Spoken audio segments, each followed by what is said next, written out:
Hello students, welcome back. जैसा कि हमने आपको बताया था कि आज से हम न्यूमेरिकल क्वेश्चंस करेंगे रॉयल्टी वाले चैप्टर का, क्योंकि रॉयल्टी चैप्टर बहुत ज़्यादा इम्पोर्टेंट है। टाइम आपके पास बहुत ज़्यादा कम है, तो आज हम बहुत कम टाइम में आपको क्वेश्चन नंबर 1 से लेके 5 तक ऐसे समझाएंगे जिससे कि आप खुद भी प्रैक्टिस करोगे तो आपको ज़रूर समझ में आ जाएगा। और आज हम general entry, laser, calculation table तीनों चीज़ें समझेंगे। तो नाउ टू बी स्टार्ट, आप स्वाति पब्लिकेशन की बुक निकाल लें और उसमें आपको पेज नंबर निकालना है 5.57। 5.57 पेज नंबर निकाल लें। रॉयल्टी चैप्टर है, स्वाति पब्लिकेशन का। हम बीकॉम सेकंड सेमेस्टर की बात कर रहे हैं। चलिए अब हम क्वेश्चन को रीड करते हैं। क्वेश्चन हमसे क्या कह रहा है, जस्ट अ 1 सेकेंड। क्वेश्चन कह रहा है लॉन्ग आंसर न्यूमेरिकल क्वेश्चन आपके हैं 5.57 पेज पे। 10,000 प्रति वर्ष न्यूनतम किराए पर एक खान पट्टे पर ली गई। तो देखिए, न्यूनतम किराया आपका दे रखा है 10,000 रुपये प्रति वर्ष। तो हर साल आपका फिक्स रहेगा न्यूनतम किराया 10,000 रुपये प्रति वर्ष।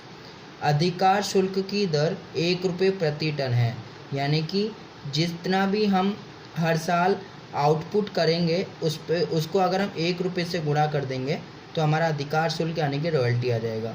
और लघुकार राशि को पट्टे के प्रथम 3 वर्षों में ही अपलिखित किया जा सकता है। जैसा कि मैंने आपको बताया था कि इसको मैं क्वेश्चन में ही समझाऊंगा। तो लघुकार राशि अगर होगी तो उसको स्टार्टिंग के 3 ईयर्स में ही अपलिखित कर सकते हैं।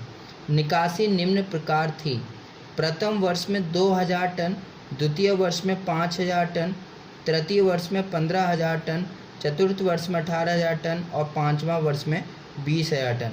तो चलते हैं, पहले कैलकुलेशन टेबल बनाएंगे, उसके बाद देखेंगे क्वेश्चन हमसे क्या कह रहा है। तो कैलकुलेशन टेबल देखिए मैंने आपकी बना दी है। कैलकुलेशन टेबल ऐसे बनाओगे आप एग्जाम में। कितने कॉलम्स आपको बनाने हैं? ईयर, आउटपुट जो दे रखा है वो क्वेश्चन में टन में दे रखा है। रॉयल्टी के ऊपर रेट लिखोगे 1 रुपये पर टन, क्वेश्चन में बता रहा था। फिर आपका मिनिमम रेंट का कॉलम आएगा, फिर शॉर्ट वर्किंग का आएगा, फिर सरप्लस का आएगा, फिर रिक्यूप्ड शॉर्ट वर्किंग का आएगा, फिर पेमेंट टू लैंडलॉर्ड का आएगा, फिर अनरिक्यूप्ड। ये आपका फॉर्मेट ऑलरेडी मैंने प्रीवियस वीडियो में बताया हुआ है। आइए, तो ईयर आपके सामने कितने क्वेश्चंस में दे रखे हैं? क्वेश्चंस में आपके सामने जो ईयर दे रखे हैं वो आपके दे रखे हैं 5 ईयर्स। Just 1 second. 5 ईयर्स आपको दे रखे हैं। फर्स्ट ईयर में आपका जो आउटपुट दे रखा है वो 2,000 टन दे रखा है। सेकेंड ईयर में आपका आउटपुट 5,000 टन दे रखा है। थर्ड ईयर में आपका आउटपुट 15,000 टन दे रखा है। फोर्थ ईयर में आपका आउटपुट 18,000 टन दे रखा है। और फिफ्थ ईयर में आपका आउटपुट 20,000 टन। तो ये तो आपने अभी बुक में से लिख लिया है। मैंने बताया था रॉयल्टी कैसे निकलता है। रॉयल्टी मल्टीप्लाई करके निकलता है। 1 रुपये का रेट है, क्वेश्चन में जो भी रेट होगा उससे आप गुणा कर दोगे। तो 2,000 की गुणा 1 से करेंगे तो 2,000, 5,000 की 5,000, 15,000 की 15,000, 18,000 की 18,000, 20,000 की 20,000। अब चलते हैं आगे। मिनिमम रेंट आपके क्वेश्चन में बता रहा था कि 10,000 रुपये आपका फिक्स रहेगा, तो 10,000 रुपये आपने हर साल लिख दिया। तो मुझे लग रहा है कि यहाँ तक तो आपको कोई परेशानी नहीं आने वाली है। हाँ, अब यहाँ से समझेंगे। मैंने आपको बताया था जब भी कभी भी किराया ज़्यादा होता है और रॉयल्टी कम होती है तो हमारा शॉर्ट वर्किंग आता है, और अगर हमारी रॉयल्टी ज़्यादा होती है तो सरप्लस आता है। मैंने इसकी एक ट्रिक भी बताई थी कि आप रॉयल्टी में से मिनिमम रेंट माइनस करिएगा। अगर माइनस में वैल्यू आती है तो शॉर्ट वर्किंग है, और प्लस में वैल्यू आती है तो सरप्लस है। अब जैसे 2,000 में से 10,000 माइनस करूँगा तो मेरा आंसर नेगेटिव आएगा। तो नेगेटिव बोले तो शॉर्ट वर्किंग, तो मेरी 8,000 की शॉर्ट वर्किंग हो गई है। 5,000 में से 10,000 माइनस करूँगा, फिर से मेरा 5,000 नेगेटिव आएगा। तो मैं क्या करूँगा, 5,000 रुपये शॉर्ट वर्किंग में लिख दूँगा। 15,000 में से 10,000 जैसे मैं माइनस करूँगा तो मेरा आंसर प्लस में आएगा, यानी कि पॉजिटिव आएगा। तो मैं अब शॉर्ट वर्किंग में नहीं लिखूँगा बल्कि मैं सरप्लस में लिख दूँगा। 18,000 में से 10,000 माइनस करूँगा तो मेरा फिर से हमारा जो वैल्यू आएगा वो प्लस में आएगा, तो मेरे को सरप्लस में लिखना होगा। 20,000 में से 10,000 माइनस करूँगा तो फिर से मेरी वैल्यू पॉजिटिव आएगी, तो फिर से मैं सरप्लस में लिख दूँगा। तो शॉर्ट वर्किंग केवल आपके स्टार्टिंग के 2 ईयर्स में थी और बाद के 3 ईयर्स में आपका सरप्लस है।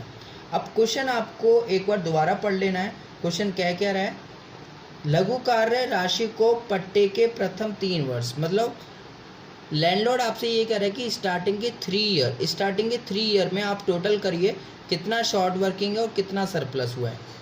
शॉर्ट वर्किंग अगर हम स्टार्टिंग के 3 ईयर 1 2 3 में आपका टोटल जो शॉर्ट वर्किंग है वो 8 और 5 13 है, क्योंकि 3rd ईयर में तो है ही नहीं, फर्स्ट और 2nd ईयर में है। तो स्टार्टिंग के 3 ईयर में जो आपकी शॉर्ट वर्किंग है वो 8 और 5 13,000 है। और सरप्लस जो है वो स्टार्टिंग के 3 ईयर में फर्स्ट और 2nd में तो कोई सरप्लस नहीं है, और 3rd ईयर में 5,000 का सरप्लस है। तो मैंने आपको बताया था कि जो शॉर्ट वर्किंग होती है वो सरप्लस से कम की जा सकती है। तो आप 13,000 का जो शॉर्ट वर्किंग है वो आप 5,000 के सरप्लस से कम कर सकते हो। देखिए आपका नीचे भी सरप्लस है, लेकिन टाइम बाउंडेशन आपकी 3 साल की है। तो क्वेश्चन को अच्छे से पढ़ लें कि क्वेश्चन में कितने की बाउंडेशन है, तो 3 साल से आगे नहीं जा सकते। तो 8 और 5 13,000 में से 5,000 आपने यूज करने हैं। तो 5,000 जो सरप्लस का वो आपने यूज़ कर लिया है। तो रिक्यूड शॉर्ट वर्किंग में आपको 5,000, आप रिक्यूड में उसी को लिखेंगे जो सरप्लस का अमाउंट होगा। तो 5,000 आपने ये लिख दिया। कितना नहीं कर पाए उस 3 साल में, 8 और 5 13 था, 13,000 में से 5,000 कर पाए, तो हम कितना नहीं कर पाए 8,000। तो 8,000 आप कहाँ डाल दोगे, अनरिक्यूड में। देखिए अगर आपको नहीं समझ में आ रहा है तो आप प्लीज़ पॉज करके दोबारा समझिए कि मैंने क्या समझाया है। कि शॉर्ट वर्किंग आपकी स्टार्टिंग के 3 ईयर में केवल 13,000 थी और सरप्लस 5,000 था। सरप्लस से ही शॉर्ट वर्किंग को रिक्यूप कर सकते हैं। तो आपने क्या करा, 13,000 में से 5,000 माइनस कर दिए, तो आपके 8,000 रुपये अनरिक्यूप में चले गए। ओके, बात करते हैं आप पेमेंट टू लैंडलॉर्ड की। पेमेंट टू लैंडलॉर्ड में कहा जाता है कि जो रॉयल्टी और मिनिमम रेंट जो दोनों में ज़्यादा होता है, तो 2,000 और 10,000, 2,000 और 10,000 में जो ज़्यादा है उसको दे देंगे, तो 10,000 दे दिया। 5,000 और 10,000 में जो ज़्यादा होगा उसको देंगे, तो 10,000 दे दिया। 15,000 और 10,000 में जो ज़्यादा होगा उसको देंगे, यानी कि 15,000। लेकिन रुक जाइए, कभी भी अगर आपका रॉयल्टी ज़्यादा हो तो इस बात का ध्यान रखें कि जो सरप्लस वाली अमाउंट है, क्योंकि रॉयल्टी जब ज़्यादा होता है तो सरप्लस होता है, तो क्या आपने वो सरप्लस की अमाउंट रिक्यूड में तो नहीं लिख दी, अरे यहाँ तो लिख दी है। तो हमने पूरा का पूरा 5,000 लिख दिया है। तो कहीं ना कहीं ये 15,000 वो उसमें से आपने 5,000 रिक्रूट में लिख दिया, तो ये भी तो 10,000 बन गया ना। तो 10 और 10 में तो कोई ना तो बड़ा हुआ ना छोटा हुआ, तो आपने 10,000 का पेमेंट कर दिया।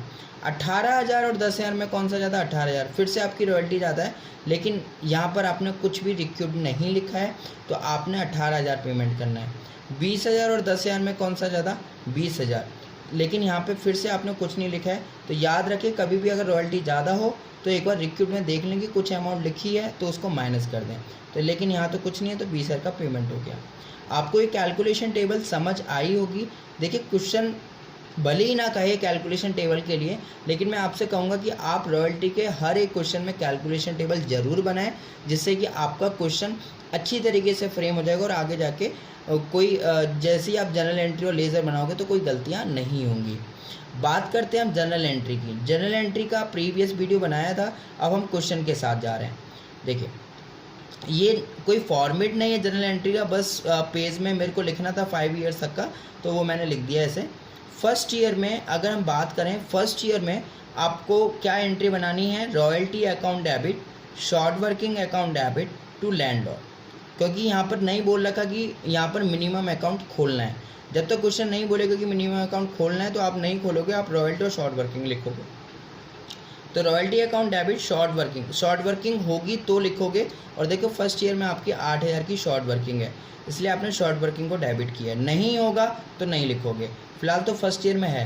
तो royalty account debit, short working account debit to landlord. Royalty कितने रुपए की है, फर्स्ट ईयर में 2,000 रुपये की। शॉर्ट वर्किंग कितने की है, 8,000 की। दोनों का टोटल करके कितना लिख दिया, 10,000। फिर इसके बाद अगली वाली एंट्री बनेगी landlord debit to bank account, यानी कि अब पैसा देने की बारी आ गई है। और पैसा आप कितना दे रहे हो फर्स्ट ईयर में, 10,000। देखो कैलकुलेशन टेबल कितना यूज़फुल है, सब कुछ आपका कैलकुलेशन टेबल में मिल रहा है। तो 10,000 आपने पेमेंट कर दिया। थर्ड वाली एंट्री है profit and loss account debit to royalty. Short working भी आता है, लेकिन यहाँ नहीं आएगा। शॉर्ट वर्किंग तो तब आएगा जब शॉर्ट वर्किंग की टाइमलाइन खत्म हो जाएगी, वो तो 3 साल बाद होगी ना टाइमलाइन खत्म, तो फर्स्ट ईयर में तो नहीं हो रही है। तो profit and loss account debit to royalty account 2,000 रुपये। तो आपको ज़रूर ये लग रहा होगा कि बहुत टफ है चैप्टर, लेकिन बहुत बहुत बहुत आसान है। आप 1-2 क्वेश्चन करें, और इसीलिए मैंने आपको दिए भी हैं करने के लिए। सेकंड ईयर का आप जर्नल एंट्री खुद बनाओगे, तो यानी कि डू सेल्फ। यहाँ पर आपको सेकेंड ईयर की खुद आपको जर्नल एंट्री बनानी है, और मुझे पता भी चलना चाहिए, आप कमेंट करके बताएंगे कि किसने ये सेकेंड ईयर की जर्नल एंट्री की है। बात कर लेते हैं अब थर्ड ईयर की। थर्ड ईयर में सरप्लस है, इसलिए मैं थर्ड ईयर की एंट्री बना रहा हूँ, सेकेंड ईयर की फर्स्ट ईयर की तरह बनेगी। थर्ड ईयर में क्या हो रहा है, थर्ड ईयर में अगर आप देखो तो शॉर्ट वर्किंग कुछ भी नहीं है। तो थर्ड ईयर में आपकी जो स्टार्टिंग जो होती है ना, royalty account debit, short working account debit, तो शॉर्ट वर्किंग नहीं आएगा। शॉर्ट वर्किंग तभी आता है जब शॉर्ट वर्किंग होता है। तो थर्ड ईयर में तो आपको सरप्लस हो रहा है 5,000 का, तो आपने क्या लिखना है, royalty account debit to landlord. Surplus नहीं लिखेंगे, ठीक है, सरप्लस नहीं लिखते हैं हम, केवल शॉर्ट वर्किंग लिखते हैं। तो royalty account debit to landlord, royalty कितने रुपए का है, 15,000 का, तो 15,000 से आपने एंट्री बना दिया है। अब अगली वाली जो एंट्री है वो landlord debit to bank account to short working. अरे ये क्या है, यहाँ पे तो क्रेडिट में शॉर्ट वर्किंग लिख दिया है। देखिए, क्रेडिट में शॉर्ट वर्किंग इसलिए लिखा है क्योंकि सरप्लस का पैसा शॉर्ट वर्किंग को पूरा करने के लिए किया जाता है, और हमने यहाँ पर यही काम किया है। जो 5,000 का जो सरप्लस है उससे हमने रिक्यूब शॉर्ट वर्किंग, यानी कि नाम जरूर हमने रिक्यूब डाला है, लेकिन उससे हमने शॉर्ट वर्किंग को कम करा है, तो यानी कि शॉर्ट वर्किंग को क्रेडिट कर दिया है। ठीक है, तो याद रखिए सरप्लस का पैसा अगर हम शॉर्ट वर्किंग के लिए यूज़ कर रहे हैं तो टू शॉर्ट वर्किंग लिखेंगे। तो लैंडलॉर्ड डेबिट 15,000 टू बैंक 10,000 रुपये दे दिए गए, और 5,000 रुपये हमने शॉर्ट वर्किंग के लिए रख दिए। अगली वाली एंट्री में profit and loss account debit to royalty account and to short working account. Short working यहाँ पे इसलिए आ गई क्योंकि यहाँ पे इसकी टाइमलाइन खत्म हो गई, क्योंकि क्वेश्चन कह रहा था केवल 3 साल, तो first year, second year and third year. तो शॉर्ट वर्किंग इसलिए मेरे को लिखना पड़ा यहाँ पे 8,000। फोर्थ ईयर की आपको खुद बनानी है, डू सेल्फ। बस मैं आपको इतनी हिंट दे देता हूँ कि फोर्थ ईयर में जो पहली वाली जो एंट्री है, क्योंकि इसमें फोर्थ ईयर में अगर आप देखोगे तो फोर्थ ईयर में आपको कोई भी शॉर्ट वर्किंग नहीं है और सरप्लस है, तो पहली वाली एंट्री तो सेम बनेगी, और सेकंड वाली एंट्री में शॉर्ट वर्किंग नहीं आएगा ये क्रेडिट में, क्योंकि फोर्थ ईयर में आपने कोई रिक्यूब नहीं करा है। अगर रिक्यूब्ड होता फोर्थ ईयर में तो एज इट इज़ यही एंट्री बन जाती, तो आप शॉर्ट वर्किंग को नहीं लिखेंगे। क्यों? क्योंकि आप कुछ भी रिक्यूब नहीं कर रहे हैं। तो केवल सेकेंड ईयर में जो एंट्री आएगी वो लैंडलॉर्ड डेबिट टू बैंक आएगी, तो केवल इतना अंतर करना है। और थर्ड वाली एंट्री में जो शॉर्ट वर्किंग लिखा है वो भी नहीं आएगी। करके देखिएगा, नहीं होता है कमेंट करके मेरे से पूछें ज़रूर, मैं आपको ज़रूर बताऊँगा आपकी जो भी क्वेरी होगी। अब बात करते हैं फिफ्थ ईयर की। फिफ्थ ईयर में क्या है, फिफ्थ ईयर में ज़रा समझें। फिफ्थ ईयर में आपको सरप्लस हो रहा है, तो पहली वाली एंट्री में जैसे कि शॉर्ट वर्किंग नहीं लिखेंगे, मैंने आपको बताया था। तो royalty account debit to landlord account कितने अमाउंट से आ जाएगा, रॉयल्टी के अमाउंट से 20,000 से। उसके बाद अगली वाली एंट्री में कोई भी आपको शॉर्ट वर्किंग रिक्यूब नहीं करना है, तो मैं तो ये कहूँगा फोर्थ ईयर और फिफ्थ ईयर सेम हो गया है। ठीक है, तो landlord debit to bank account, ठीक है, 20,000 रुपये। और उसके बाद आपने प्रॉफिट एंड लॉस में ट्रांसफ़र करना है रॉयल्टी को। तो आप ये माने कि जब भी आप फोर्थ ईयर की एंट्री बनाओगे तो आप फिफ्थ ईयर की एज इट इज़ एंट्री बना दोगे सेम, बस अमाउंट चेंज हो जाएगा, सेम एंट्री फिफ्थ ईयर की तरह बनेगी। अब हम इसकी क्या बनाएंगे, अब हम इसकी लेज़र बनाएंगे। क्वेश्चन को पूरी तरीके से समझाऊंगा, अब हम इसके लेज़र बनाएंगे। थोड़ा लंबा क्वेश्चन होता है, लेकिन आपके लिए बहुत अच्छा होगा जब आप जैसे इसको समझ जाओगे। अब हम बनाएंगे इसका लेज़र अकाउंट।